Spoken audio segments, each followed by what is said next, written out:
गड़ा मोड़ में एलपीजी गैस की कीमतों में मुसलसल इजाफा आवाम के लिए शदीद परेशानी का बाइस बन चुका है।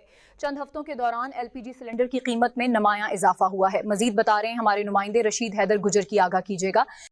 जी बिल्कुल, इस वक्त मैं मौजूद हूँ गड़ा मोड़ शहर में। नाज़रीन, जैसा कि आपके इल्म में है कि इस वक्त एलपीजी गैस की जो कीमतें हैं वो आसमानों को छू रही हैं। यहाँ पर मकामी तौर पर 11 केजी का जो सिलेंडर है वो 5,000 रुपये से लेकर 5500 रुपये का फरोख्त हो रहा है। यहाँ पर मेरे साथ एक शहरी मौजूद है, उनसे जानते हैं कि इन बढ़ी हुई कीमतों के हवाले से उनका क्या कहना है। जैसा कि आपने कहा कि गैस सिलेंडर की कीमत बहुत ज़्यादा बढ़ गई है, शहरी बहुत ज़्यादा परेशान है क्योंकि गड़ा मोड़ के पूरे इलाके में लाइन गैस तो है नहीं, तो एलपीजी की कीमतों में होशरबा इजाफा हो चुका है और जितने भी दुकानदार हैं, होलसेलर हैं, वो मनमाने रेट ले रहे हैं और वो भी ब्लैक में फ़रोख्त कर रहे हैं।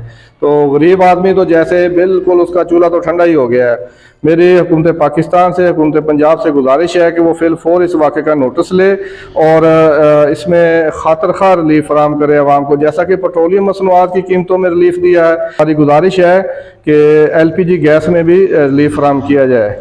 नाज़रीन, जैसा कि आपने सुना, शहरी का कहना है कि जैसा government of Pakistan, government of Punjab ने पेट्रोलियम मसनूआत की कीमतों में खातिर खा कमी की है, इसी तरह गैस के जो सार्फिन है उनको सहूलत प्रोवाइड करने के लिए इसका फुल फॉर नोटिस लिया जाए ताकि आम शहरी की ज़िंदगी जो है वो आसान हो सके।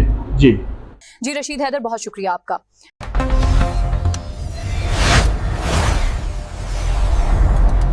सोहनी धरती की आवाज।